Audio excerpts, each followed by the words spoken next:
ഇന്ന് തന്നെ ഡൗൺലോഡ് ചെയ്യൂ. കാണൂ നിങ്ങളുടെ ഫേവറേറ്റ് ഷോസ്. എന്തിനാ ഈ ശ്യാമ മാഡത്തിനെ പോലെ എന്ന് പറയുന്നേ? അതോ തന്നെ കുറിച്ച് ആളുകൾ എന്തൊക്കെയാ പറയുന്നേ? തന്നെ കാണാൻ ശ്യാമ മേഡത്തിനെ പോലെയുണ്ട്. താൻ പാടിക്കഴിഞ്ഞപ്പോ പറഞ്ഞതോ ശ്യാമ മേഡത്തിന്റെ അതേ സ്വരം, അതേ ഫെയിം. യോഗ്യതയുള്ള ഒരുത്തി കണ്ടുപിടിച്ചിരിക്കുന്നുണ്ടില്ലേ? കൃത്യമായൊരു മേൽവിലാസം ഉണ്ടോ?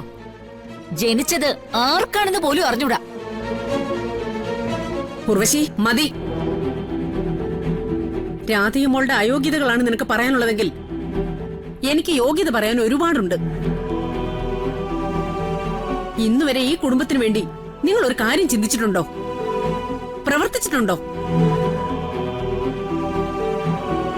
കുടുംബത്തിലുള്ളവരെ തമ്മിൽ തല്ലിച്ചും അതിൽ നിന്ന് നേട്ടം ഉണ്ടാക്കാന്നല്ലാതെ എപ്പോഴെങ്കിലും ഒരു നല്ല പ്രവൃത്തി നിന്റെ ഭാഗത്തുനിന്ന് ഉണ്ടായിട്ടുണ്ടോ?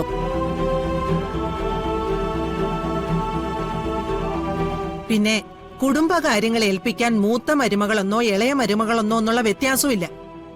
എല്ലാവരെയും ഒരേ കണ്ണി കണ്ട് കുടുംബത്തെ മുന്നോട്ട് കൊണ്ടുപോകാൻ കഴിവുള്ളത് ആർക്കാണോ അവരുടെ കയ്യിലാണ് ഇത് ഏൽപ്പിക്കേണ്ടത്.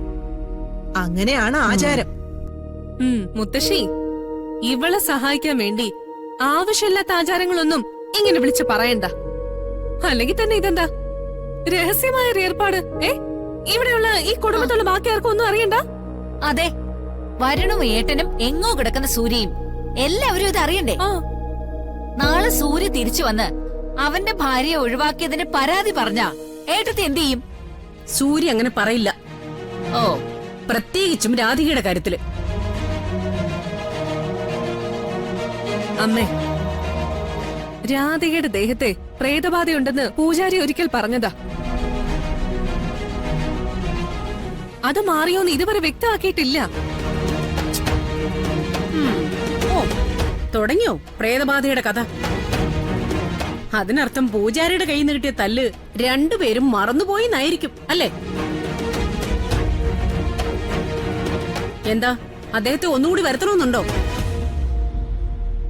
എന്റെ തീരുമാനത്തെ ചോദ്യം ചെയ്യാൻ വേണ്ടി രണ്ടുപേരും ഇവിടെ നിൽക്കണമെന്നില്ല. നിങ്ങൾ എത്ര എതിർത്താലും ഇനി ഇത് സൂക്ഷിക്കാൻ പോകുന്നത് രാധിക മോള് തന്നെയായിരിക്കും. പോവാൻ നോക്ക് രണ്ടുപേരും. അമ്മേ, അമ്മ ഇതിന് അനുഭവിക്കും. ഇവളിൽ നിന്ന് തന്നെ അനുഭവിക്കും.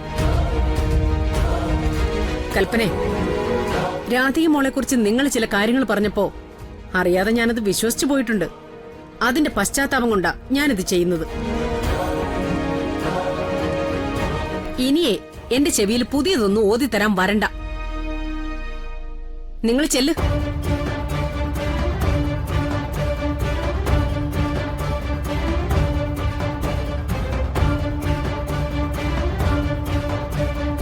എന്തിനമ്മ വീണ്ടും ഒരു ബഹളത്തിന്? ഒരു ബഹളവും ഉണ്ടാവില്ല. അവര് രണ്ടുപേരും അല്ലാതെ ഈ തീരുമാനത്തെ വേറെ ആരും എതിർക്കില്ല. വാങ്ങിക്കും മോളെ. ദാ.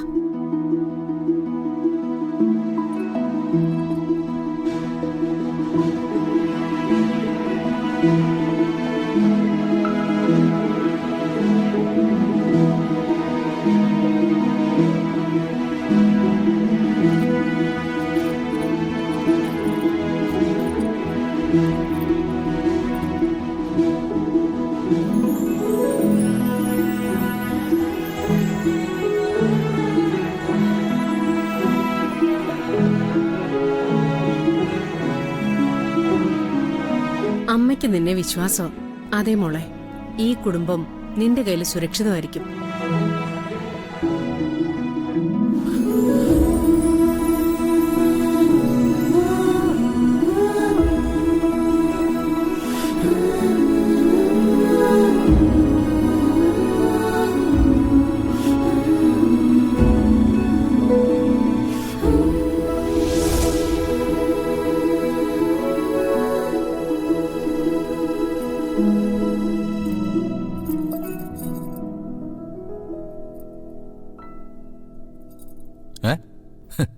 ഇതെന്താ?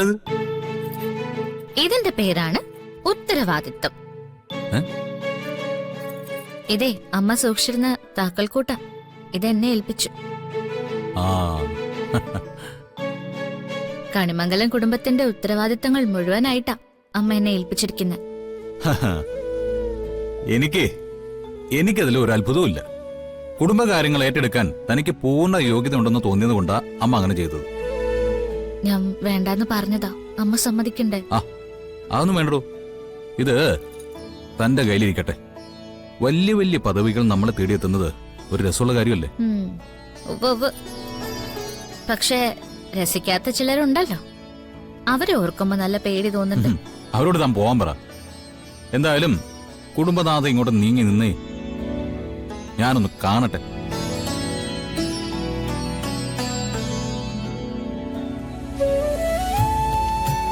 കണിമംഗലം കുടുംബത്തിന്റെ മൊത്തം ഭാരം ചുമക്കുന്ന ഒരാൾക്ക് ഇത്രയും ഗൗരവം പോരാ.